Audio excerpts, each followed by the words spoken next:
क्या होगा जब ज़ॉम्बी एपोकलिप्स से पूरी ही दुनिया तबाह हो चुकी होगी। अब ये वीडियो वर्ल्ड की सबसे best zombie series the walking dead का चौथा सीजन है और अगर आपने इसके पहले वाले सीजन्स नहीं देखे हैं तो पूरी ही प्लेलिस्ट का लिंक नीचे डिस्क्रिप्शन और ऊपर आई बटन पर आपको मिल जाएगा। इसके अलावा इस सीरीज के बाकी सीजन्स बीसी चैनल पर आने वाले हैं, तो उनके नोटिफिकेशन के लिए चैनल को अभी सब्सक्राइब कर लें। सो चलिए चौथे सीजन को अब शुरू करते हैं। अब पिछले सीजन के आखिर में गवर्नर रिक के ग्रुप से हारने के बाद अपने ही आदमियों पर गोली चला भाग गया था, तो वहीं टाउन में बचे हुए सर्वाइवर्स को रिक अपने प्रिजन में ले आया, जहां कई महीने बीत चुके हैं और रिक का ग्रुप काफी ही अच्छे से जेल में रहता है। यहाँ हर एक मेंबर को काम सौंपे गए हैं। जेल के अंदर ही सब खेती करते हैं, वहीं कई बार वे बाहर जा शिकार भी कर सकते थे। वहीं कार्ल भी अब बड़ा हो रहा है और रिक और लोरी की बेटी जूडिथ को ग्रुप मेंबर्स पालते हैं। हालांकि जेल की बाउंड्री पर हर रोज अभी भी सैकड़ों ज़ॉम्बीज़ इकट्ठा होते ही हैं, तो ग्रुप को मिलकर हर रोज उन्हें नुकीली रोड से मारना पड़ता है, वरना उनके दबाव से फेंसिंग टूट सकती है।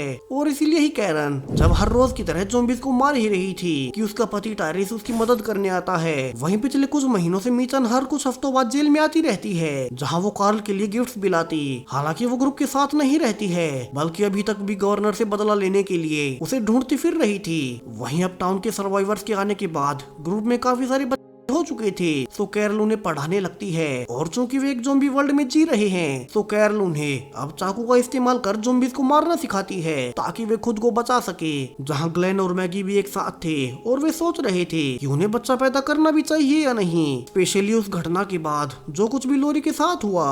मगर मैगी चाहती है कि वे प्रेगनेंसी के बारे में सोचे। यहाँ पिछले कुछ महीने ग्रुप के लिए काफी ही अच्छे रहे थे और रिक की लीडरशिप में हर कोई सुकून से था। मगर अब जल्द ही सब कुछ बदलने वाला था, जब एक टीनेजर पैट्रिक खुद को ही अचानक से बीमार महसूस करना शुरू करता है। और ये नई बीमारी उसे अचानक से ही हुई थी, जहां आज तो वो नहाते हुए गिर जाता है और मरने के बाद ज़ॉम्बी बन जाता है। जहां रात होते ही ज़ॉम्बी पैट्रिक जेल के अंदर सो रहे लोगों को काट रहा था। वहीं जब सुबह रिक और कार्ल मिचान को बाय बोल ही रहे थे कि उन्हें जेल के अंदर से गोलियां चलने की आवाज आती है और रिक जल्दी से अंदर भागता है, तो वहीं अब बाहर भी ज़ॉम्बीज़ आने लगे थे। तो मिचान और मैगी अब एक एक कर उन्हें मारने लगते हैं। तो वहीं अंदर तो हालात और ज्यादा खराब थे, क्योंकि वहाँ कई सारे मेंबर्स ज़ॉम्बी बन एक दूसरे को ही काट रहे थे। जहाँ रिक और डेरिल अब वहाँ से बच्चों को निकाल उन ज़ॉम्बीज़ को एक एक कर मारने लगते हैं। और जब उन्होंने सभी ज़ॉम्बीज़ को मार दिया था, तो रिक पूछता है कि अंदर ज़ॉम्बी पहुंचे कैसे, और डॉक्टर हर्शल उसे बताता है ये कोई नई तरह की बीमारी है जो कि सबसे पहले पैट्रिक को हुई और वो अचानक से मारा गया,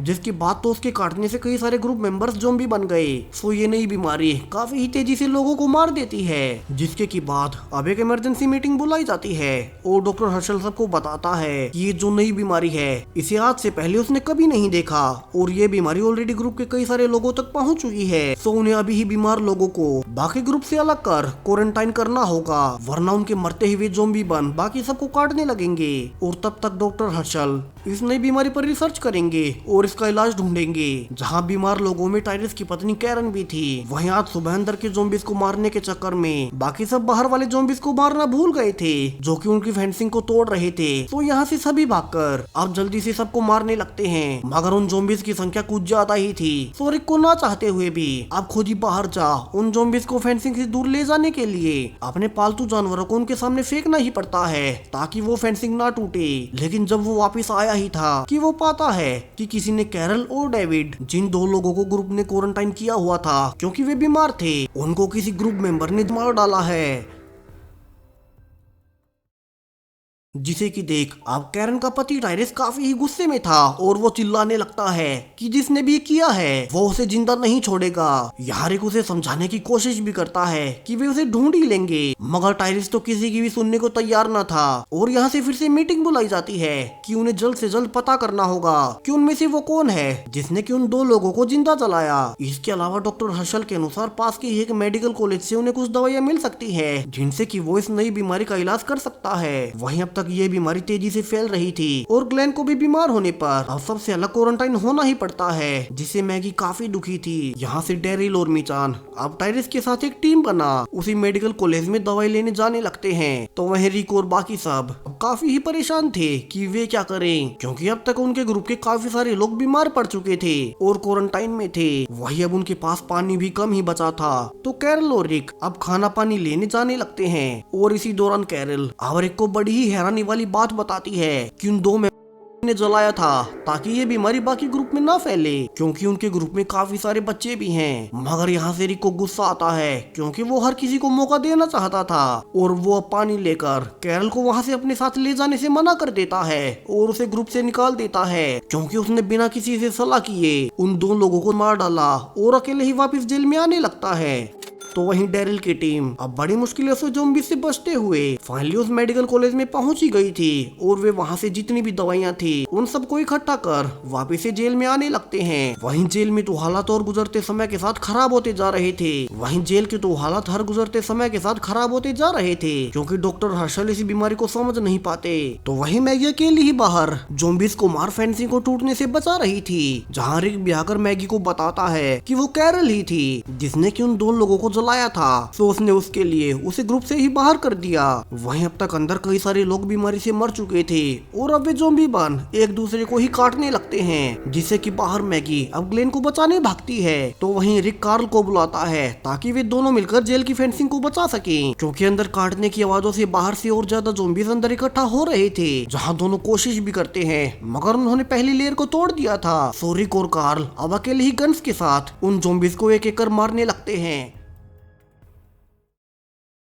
तो वहीं अंदर मैगी अब बाकी ज़ॉम्बीज़ को मार ग्लेन के पास जाती है, जिसकी की हालत काफी ही खराब हो रही थी। तो डॉक्टर हर्षल अभी कुछ देर के लिए उसे सांस लेने लायक बना देते हैं, मगर उसे ठीक करने के लिए दवाइयां चाहिए थी। और आखिरी वक्त पर डेरिल का ग्रुप दवाइयों के साथ जेल पहुंचता है, जहां से फाइनली बचे हुए कुछ लोगों को दवाइयां दी जाने लगती हैं, जिनमें से एक ग्लेन भी था, यानी कि कम से कम वे तो बच ही जाएंगे। वहीं सुबह रिक कार्ल के साथ जेल की हालत देख रहा था, जहाँ उन्हें पता भी नहीं कि कोई उन पर नजर रखे हुए है। और यहाँ से रिवील होता है कि ये कोई और नहीं बल्कि गवर्नर ही था, जो कि पिछले कई महीनों से गायब होने के बाद फाइनली अपना बदला लेने लौट ही आया। मगर वो इतने महीनों से था कहाँ। अब कुछ महीने पहले से दिखाया जाता है कि कैसे उस दिन अपने ही साथियों को मारने के बाद गवर्नर अकेला पड़ गया, जहां वो पहले अपने टाउन में गया और वहां आग लगा दी। उसी का टाउन उसकी आंखों के सामने जल रहा था, जहां कभी उसके ऑर्डर्स के बिना एक पत्ता भी नहीं हिलता था। मगर रिक के ग्रुप ने उससे उसका सब कुछ छीन लिया और वहां से गवर्नर भटकता हुआ एक परिवार के पास पहुंचा।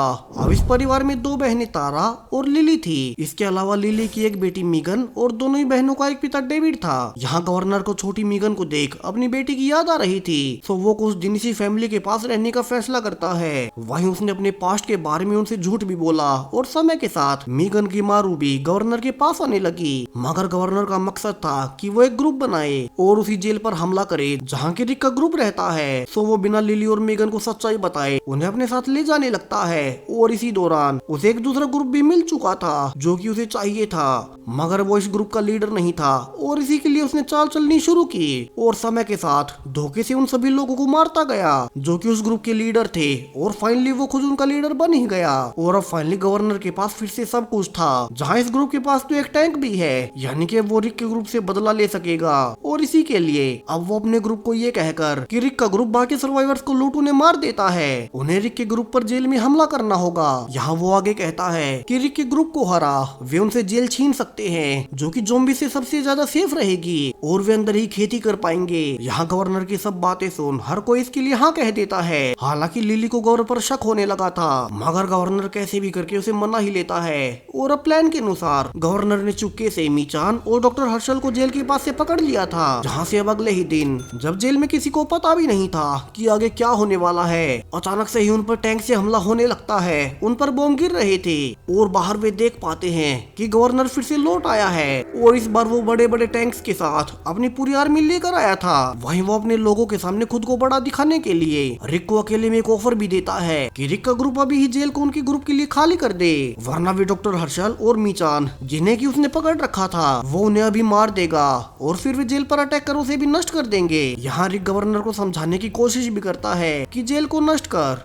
और आपस में लड़ उन्हें क्या ही मिलेगा, और गवर्नर का ग्रुप भी उनके साथ इस जेल में रह सकता है। मगर ये सुनते ही गवर्नर अब डॉक्टर हर्षल की वहीं गर्दन काट देता है, यानी कि वो इस बार कोई सुलह करने के मूड में नहीं है।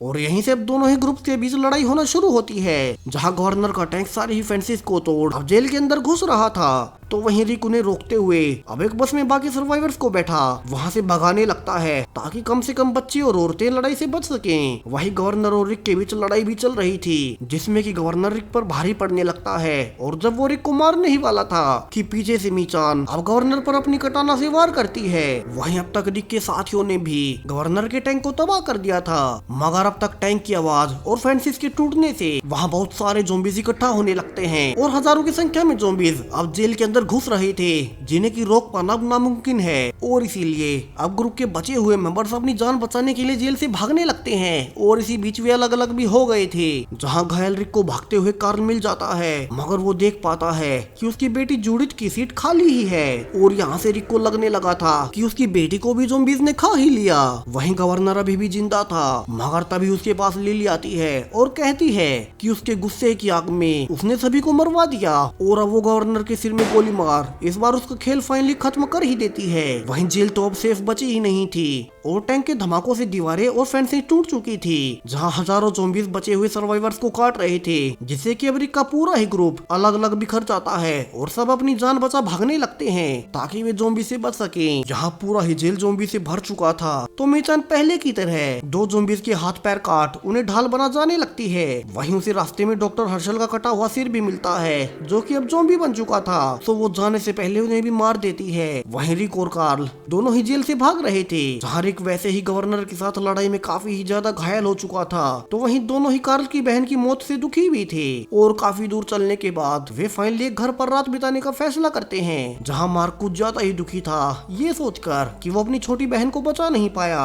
मगर अभी तो मार्क और रिक दोनों को ही पता नहीं था कि छोटी जूडिथ मरी नहीं थी बल्कि उन्हीं के ग्रुप के एक मेंबर टायरिस ने भागने से पहले छोटी जूडिथ को उठा लिया था और वो तो अभी भी जिंदा है। वहीं टायरिस को रास्ते में कैरल भी मिलती है और वे एक पोस्टर को देख जान पाते हैं कि टर्मिनस नाम की कोई पास में ही कम्युनिटी है जो कि उन्हीं जैसे सर्वाइवर्स को आसरा देती है तो सभी वहीं जाने लगते हैं। यहाँ टायरस को अभी नहीं पता कि वो कैरल ही थी जिसने कि उसकी पत्नी समेत 2 लोगों को मार डाला था। तो वहीं कैरल अंदर ही अंदर अपने ऊपर गुस्सा करती है कि उसे ऐसा नहीं करना चाहिए था और अब ऐसे ही एक रात फाइनली कैरल उसे सच्चाई बता ही देती है जिसे कि सुनने के बाद टायरिस गुस्से में कैरल को मारने का भी सोच रहा था मगर वो ऐसा कर नहीं पाता। तो वहीं डैरिल और बेथ दोनों ही अलग भागे थे जहां बेथ परेशान भी थी क्योंकि उसके पिता डॉक्टर हर्षल मारे गए तो उसकी बहन मैगी का भी उसे नहीं पता कि वो कहाँ होगी। वही उन्हें मजबूरन जंगल में ही रातें बितानी पड़ती हैं। तो वही मैगी 2 और मेंबर्स के साथ अलग दिशा में भाग रही थी जहां वो भी काफी परेशान थी क्योंकि ग्लेन जेल में ही छूट गया और चूंकि वहां काफी सारे ज़ॉम्बीज़ भर गए थे तो मैगी को लग रहा है कि कहीं ग्लेन मारा ना गया हो। हालांकि ग्लेन अभी भी जिंदा था और अब वो ठीक भी हो चुका था जहाँ वो अभी भी जेल की छत पर बेहोश था और उसकी अच्छी किस्मत कि ज़ॉम्बीज़ उस तक पहुंच नहीं पाए। तो ग्लेन अब अपना बॉडी आर्मर और मैगी की एक फोटो ले वहां से निकलने लगता है जहां से निकलते हुए एक और ग्रुप मेंबर तारा भी दिखाई देती है और जेल में किसी और के ना होने से वे सभी को ढूंढने निकल जाते हैं। वहीं रास्ते में तारा ग्लेन को बताती भी है कि कैसे गवर्नर ने मरने से पहले डॉक्टर हर्षल को जान से मार डाला था जिसे कि जान ग्लेन काफी ही दुखी होता है। वहीं उसे मैगी की चिंता भी थी कि अपने पिता की मौत के बाद वो खुद को कैसे संभालेगी। वहीं चलते हुए रास्ते में उन्हें 2 और मेंबर्स अब्राहम और यूजिन मिलते हैं जहां अब्राहम उसे बताता है कि यूजिन एक वैज्ञानिक है और वो उसे नासा बेस पर लेकर जा रहा है ताकि यूजिन इस ज़ॉम्बी वायरस का इलाज ढूंढ सके। तो वे साथ मिलकर चलने लगते हैं और काफी दूर चलने के बाद ग्लेन को बोर्ड पर मैसेज लिखा हुआ मिलता है जिसे कि मैगी ने उसके लिए छोड़ा था कि वे सभी मिलकर टर्मिनस कैंप में बचने के लिए जा रहे हैं और अगर ग्लेन जिंदा बच जाए तो वहीं आ जाए। तो खुशी से ग्लेन कि मैगी अभी भी सेफ है अब उसी टर्मिनस कैंप में जाने लगता है। वहीं जब वे एक ज़ॉम्बी से भरी टनल को पार कर ही रहे थे कि उन्हें वहीं मैगी का ग्रुप मिल जाता है और दोनों फाइनली इतने दिनों बाद फिर से मिल काफी ही खुश थे जहां उन्हें अपने बाकी के ग्रुप को भी ढूंढना था। सो वे सभी मिलकर उसी टर्मिनस कैंप में जाने का फैसला करते हैं जिसके की पोस्टर्स हर ओर लगे हुए हैं ये सोचकर कि बचे हुए लोग वहीं जाएंगे और काफी दूर आने पर अब वे फाइनली टर्मिनस में पहुंच ही जाते हैं जो कि बाहर से काफी ही सेफ लग रहा था और एक औरत उनका काफी अच्छे से वेलकम भी करती है। तो वहीं रिक और कार्ल को मिचान रास्ते में मिलती है और तीनों एक साथ कोई सेफ जगह रहने के लिए ढूंढने लगते हैं, जहाँ उन्होंने कई सारे दिन ऐसे ही जंगल में भटकते हुए ज़ॉम्बी से बचते हुए बिता दिए थे।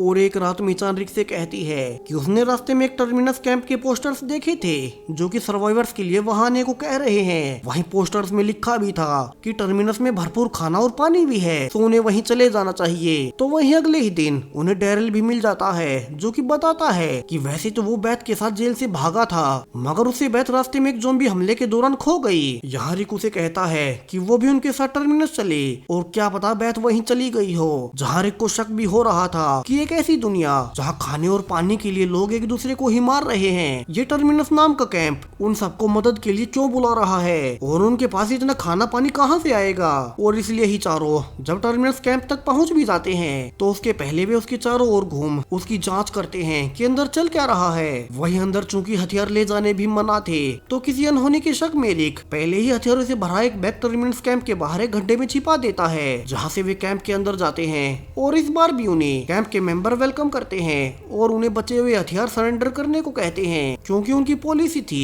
कि हथियार सिर्फ उनके गार्ड्स के पास ही होंगे। मगर इसी बीच रिक नोटिस करता है कि उसके ग्रुप मेंबर्स की कुछ चीजें जैसे कि घड़ियां और कपड़े यहाँ के लोगों ने पहन रखे हैं। सो वो उनसे गन पॉइंट पर पूछने लगता है कि उन्होंने उनके साथ क्या किया और ये सामान उनके पास कैसे आया। और यहाँ से दोनों ही ग्रुप्स में फायरिंग होना शुरू होती है और रिक का ग्रुप वहाँ से निकलने लगता है। वहीं भागते हुए उन्हें रास्ते में वे दिखाई दे रहे थे, जहां आखिरकार उन्हें सरेंडर करना ही पड़ता है और उन्हें पास के ही कंटेनर में जाने को कहा जाता है, जिस कंटेनर में पहले से ही मैगी और ग्लेन के ग्रुप को बंद कर रखा था। यहाँ रिक सबको बताता है कि पता नहीं ये लोग हमारे साथ क्या करने की सोच रहे हैं, मगर उन्हें अंदाजा भी नहीं कि वे गलत लोगों से पंगा ले रहे हैं और उनमें से एक एक की चुन चुन कर ली जाएगी। अब टर्मिनस ग्रुप इनके साथ क्या करेगा। वहीं यहाँ इतने सारे क्यों थे और वे झूठे पोस्टर चिपका सभी सर्वाइवर्स को यहाँ क्यों बुलाते हैं, सब कुछ पता चलेगा इस सीरीज के 5वें सीजन में। सो ये पूरा ही 4था सीजन आपको कैसा लगा कमेंट्स में जरूर से बताएं। साथ ही चैनल को सब्सक्राइब करें और भी इसके आने वाले सीजन्स के लिए।